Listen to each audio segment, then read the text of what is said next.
Level 1. No car. $0. You're standing at a bus stop in the rain. A car slows near the crosswalk. For a second you think it's stopping for you. Then the driver clocks the bus sign behind you and speeds back up. Water sheets off the tire, across your jeans, cold through the denim. You don't flinch. You're used to it. A guy from your old job drives past. Your hand goes up, a half a wave, an old reflex you didn't approve. He doesn't wave back. Maybe he didn't see you. Or maybe people stop seeing you the moment you're standing on the wrong side of the windshield. You lower your hand.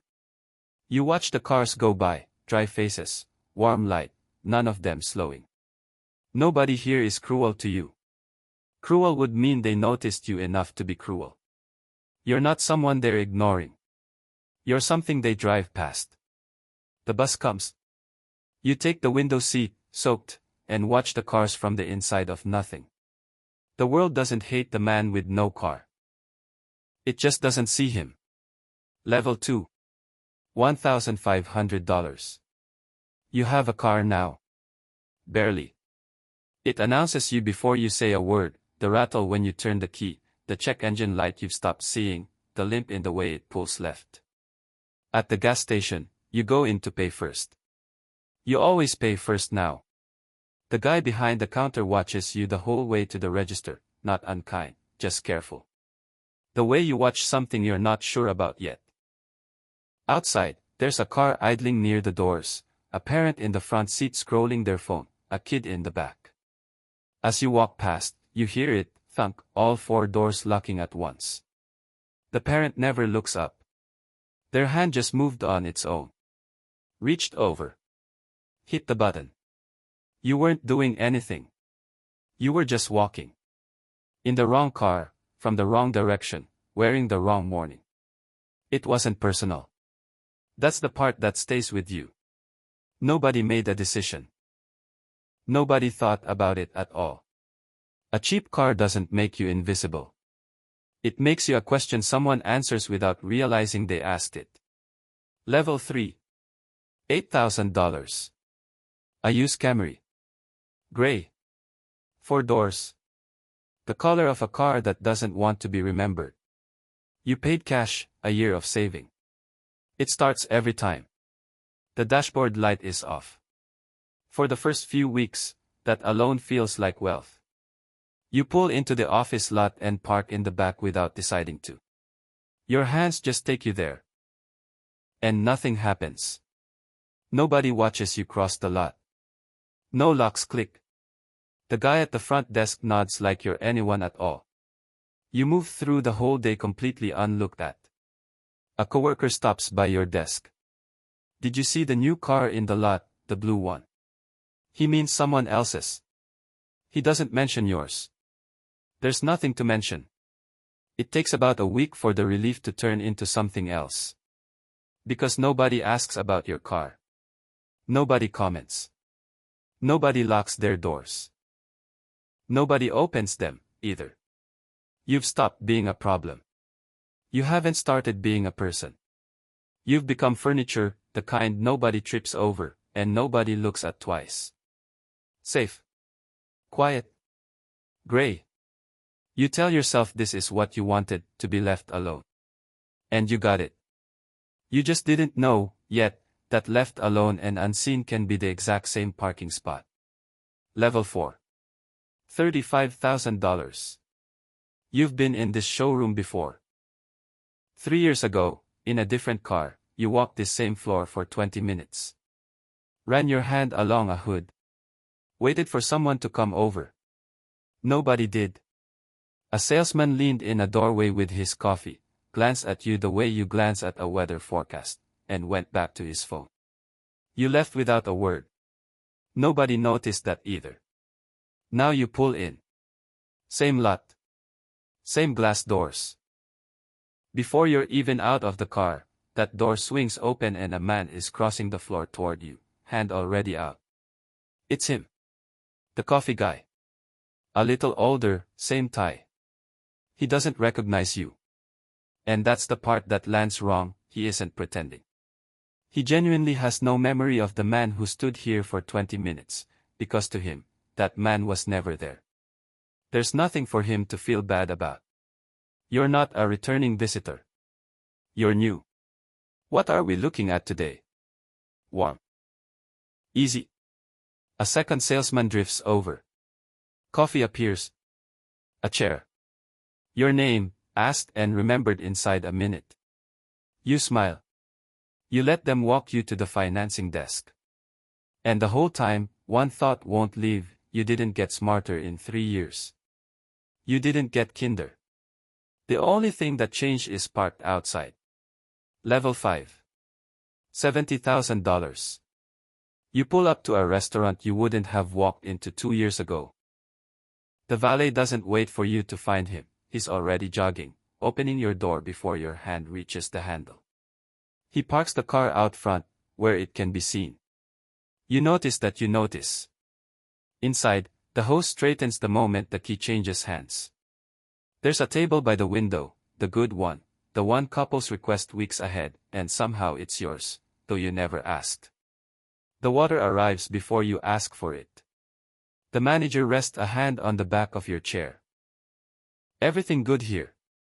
He didn't ask the table next to you. And here's the part nobody warns you about: it feels good. It feels earned. You sit a little straighter. You order like a man who belongs in the room. Some quiet part of you starts to believe the room is responding to you.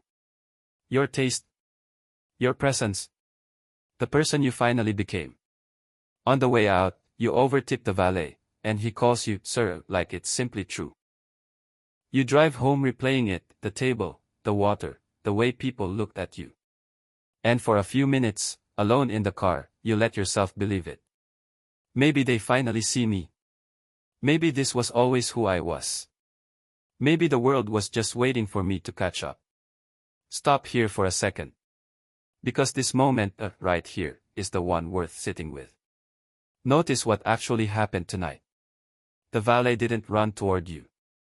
He ran toward the sound of the engine. The host didn't recognize you. He recognized the make of the car in the mirror behind you. The manager's hand on your chair would have landed on anyone's chair, as long as that car was the one that brought them. None of that makes the feeling fake. The feeling was real. That's exactly why it's dangerous.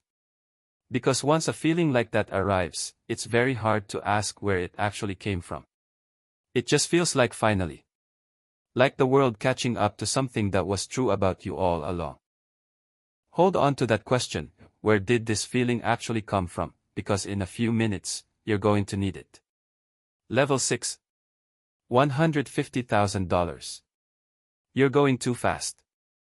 You know it. The road is empty and the car makes 70 feel like nothing, so you let it sit there. Lights in the mirror. Your stomach drops, the old drop, from the rust bucket days, when a cop behind you meant a long stop and a longer look. The officer walks up. You already have your license out. He glances at the car first. Something in his posture changes before he even reaches your window, not dramatically, just softer. Afternoon. Any reason for the hurry today? Almost friendly.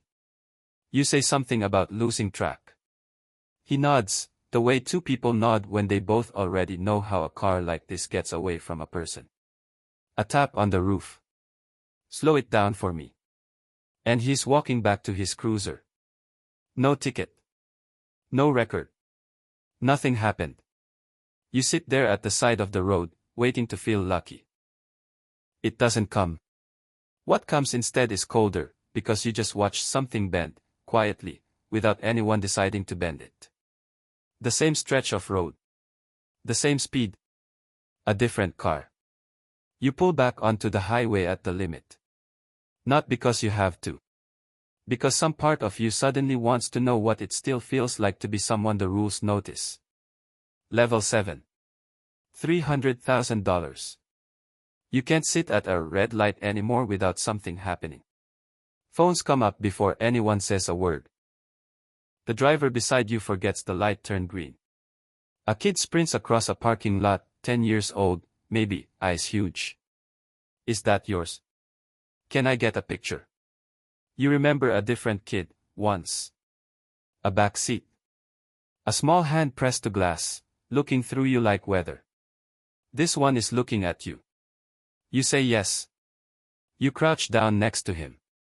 His mom takes the photo and thanks you like you did something. You didn't do anything. You arrived. You pull away and the whole street turns its head at once.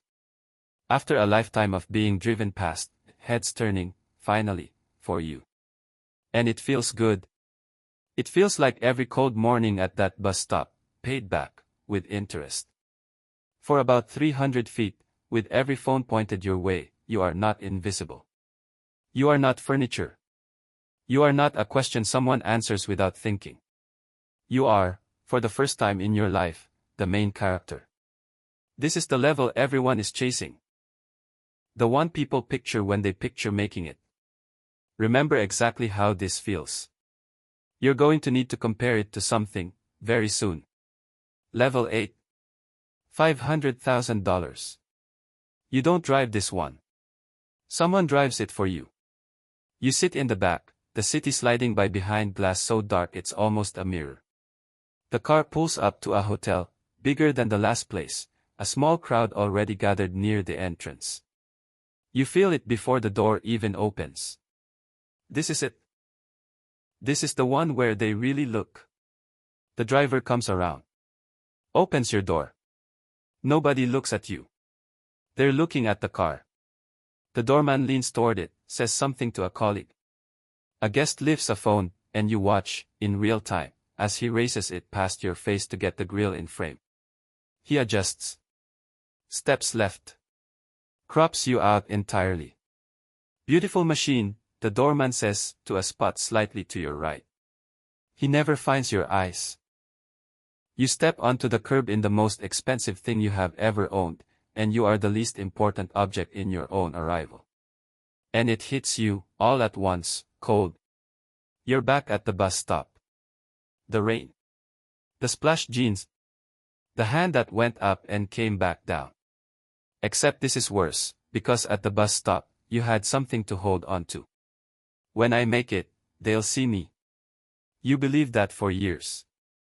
It's the only thing that got you through some of those years. You made it. And they still don't see you. The car didn't make you visible. It got loud enough to be seen for you, and somewhere in that, it ate the part where anyone was looking at you at all. Every head that ever turned, at the bus stop, at the dealership, at the red light, it was never turning for you. It was reading the metal. It always was. All the way down, and all the way up. Right now, somewhere, it's raining. Someone is standing at a bus stop, soaked, watching dry faces go by behind glass. A long black car slides past, $500,000, easy. A shape in the back seat, behind the tint. The person at the bus stop watches it go and feels that old, familiar ache. To be inside something like that. To finally be seen. They don't know that the man in the back of that car is feeling something close to the same thing, looking out. He just paid a lot more to find out it doesn't work that way. You were the same person in every single car. The world only ever looked at the metal. The car changed, 8 times, top to bottom. You never did. So here's the actual question, and it has nothing to do with cars. Somewhere in your life, a job title, a number in an account, a name on a door, there's something you're quietly waiting to arrive before people finally see you. Before you finally believe it about yourself. What is it? Tell me in the comments, not the dollar amount, just the thing. The job, the place, the milestone. The when I get there, they'll finally. Because the strange comfort in this video isn't that nobody gets seen. It's that almost everyone is standing at their own version of that bus stop, right now, looking at someone else's car, and most of the people in those cars are looking right back.